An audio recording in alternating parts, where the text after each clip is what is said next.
여러분, 중국 경제에 대한 어떤 비관론은요 점점 커지는 것 같습니다. 이번에는요 디플레이션, 그러니까 저성장 저물가입니다. 일본식 불황이라고 이야기하는 그 디플레이션 공포가 중국 경제에 지금 덮친 것은 아닌가, 시장은 그렇게까지 분석하고 있습니다. 여러분도 알다시피 디플레이션은요 이게 덮치기만 하면요 회복하기가 굉장히 어렵습니다. 저성장의 저물가인데 일본이 지난 30년 동안 수많은 정책을 썼습니다. 그런데 그 정책이 하나도 먹히지 않았어요. 심지어 말입니다. 어떻게 하든 저물가를 회복하기 위해서 국민들에게 상품권을 마구마구 나눠줬어요. 그런데도 말입니다. 그 상품권조차도 안 쓰고 장롱 속에 깊숙이 박아놓는, 저장해두는 그런 습관까지 있으면서 일본 경제가 거의 30년까지 디플레이션에서 헤어나지 못했거든요. 요즘 와서는 좀 헤어나는 모습, 일본이 다시 부활한다 이런 말이 나오기는 하지만 지금 작년까지만 하더라도 일본은요 최악의 상황을 면치 못한다 그렇게 이야기까지 나왔을 정도입니다. 그런데 그 모양새를 지금 중국이 따라가고 있는 것 아닌가 이렇게 전문가들은 진단하고 있습니다. 왜냐고요? 여러분 이것 한번 보세요. 전년 대비 5월 중국 생산자 물가지수입니다. 생산자 물가지수는 도매 물가잖아요. 마이너스 4.6%예요. 세상에 뭐 이런 일이 벌어지는 건가요?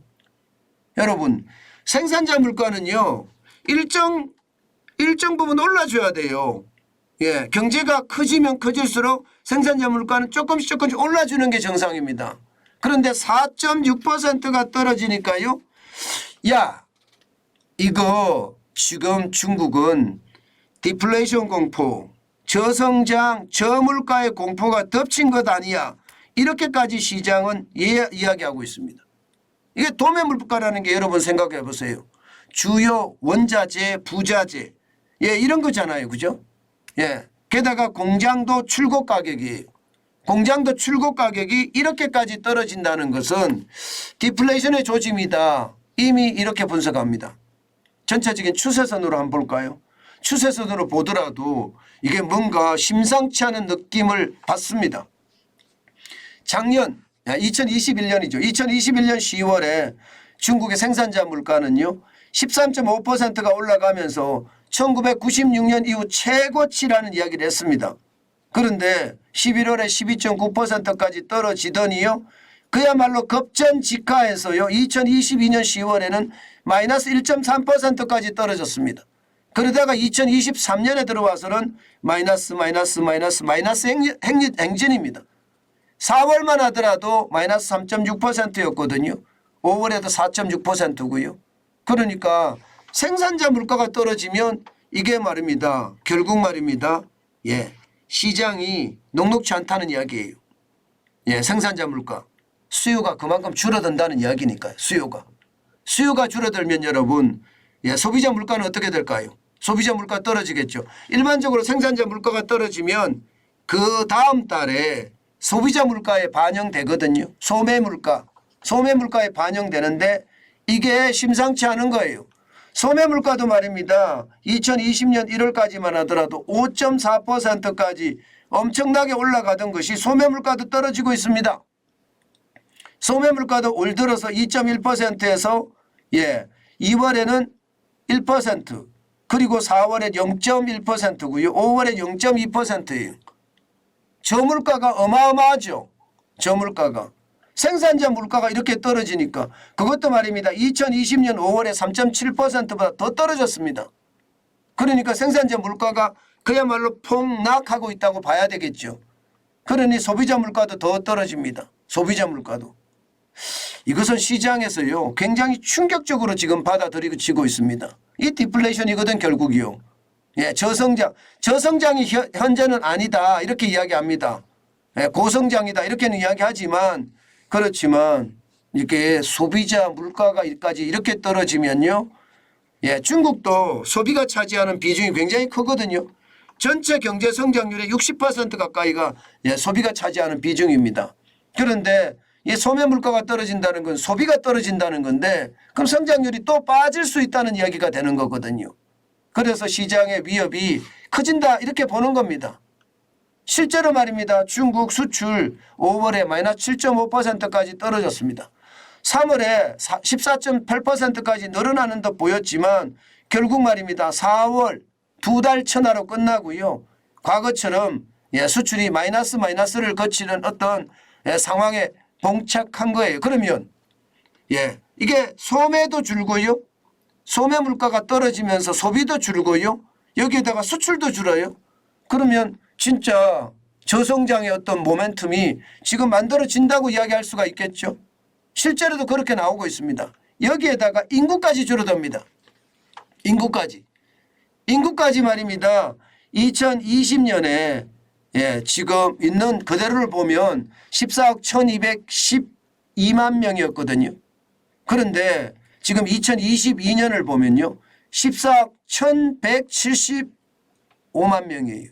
줄어들고 있습니다. 줄어들고 있어요. 인구가 줄어든다는 것은 경제활동 인구가 줄어든다는 이야기고요. 그러면 생산 가능 인구도 그만큼 줄어든다는 이야기거든요. 이런 모습들이 어쩌면 예, 일본과 너무 닮았다는 거예요. 네. 생산자 물가가 떨어지고 소비자 물가가 떨어지고 그에 따라서 수출이 빠지면서 인구까지 감소를 하니 그에 대한 예, 충격이 디플레이션으로 그대로 나타날 수가 있다 이렇게 이야기합니다. 사실 중국의 3대 동력이라는 게 뭘까요? 3대 동력이라는 게 부동산이고요. 인프라 투자고요. 여기에 수출입니다. 그런데 이 3대 동력이 다 힘들어지고 있는 것은 사실이거든요. 지금까지 말입니다. 중국의 어떤 성장률 뒷받침은요. 이게 유동성이 뒷받침을 했다고 그렇게 보는 겁니다. 예, 2023년 1분기가 4.5%가 성장했는데 이것도 유동성의 뒷받침. 정부가 돈을 풀었기 때문에 지금 예, 그렇게 시장은 예, 성장률이라는 것을 가져왔지만 이게 실질적으로 예, 자세한 지표를 봤더니 시장은 굉장히 다르더라. 지금 이렇게 이야기합니다. 인구도 61년 만에 예, 감소를 시작을 했다는 것은 결국 말입니다. 중국 경제가 어쩌면 저성장, 저물가의 공포에 빠질 수도 있다. 이런 얘기가 성립이 되는 겁니다. 이것은 여러분 시장에는요 굉장히 악재예요. 예, 굉장히 악재입니다. 중국이 디플레이션에 빠지면 세계 경제조차도 굉장히 힘겨운 그런 상황을 맞을 거고요. 우리도 수출의 어떤 상황이 굉장히 어려워질 겁니다. 제가 늘 말씀을 드렸지만 예, 우리는 중국 의존도에서 많이 벗어나고 있습니다. 이제는 중국 의존도가 25%까지 최대 올라갔던 것이 19.5%까지 줄어들었으니까 더 줄여야죠. 중국 의존도를 더 줄여가면서 중국의 어떤 장차 오게 될 예, 경제 충격에 미리미리 우리가 대비하는 것도 저는 방법이라고 생각을 합니다. 예, 가만히 있다가는요. 저는 예, 상황이 굉장히 나쁜 상황으로 몰릴 수도 있다고 생각을 해요. 예, 그런 나쁜 상황에 몰렸을 때 과연 말입니다. 이것을 치고 나갈 수 있는 힘이 있을 것인가 반드시 생각을 해봐야 됩니다. 지금 중국은요. 지표들이 워낙 정확하지 않기 때문에 어느 게 맞다 안 맞다 이렇게 구체적으로 이야기할 수는 없습니다. 뭐 지표가 굉장히 나빴는데도 경제가 좋아질 때가 있으니까 그렇지만 여러분 반드시 우리가 생각해야 되는 것은요. 추세입니다. 추세. 추세적으로 중국의 경제가 좋지 않다는 것은 분명히 보이니까요. 중국에 투자하실 때 진짜 조심하셔야 된다는 말 다시 한번 올립니다. 진짜 조심하셔야 됩니다. 중국은 진짜 조심하셔야 된다는 거 반드시 생각하셔야 될 거예요. 게다가 미중 어떤 충돌이 중국 경제를 더 아프게 만드는 것도 사실일 겁니다. 그렇기 때문에 더 조심하시는 거 잊지 마시고요.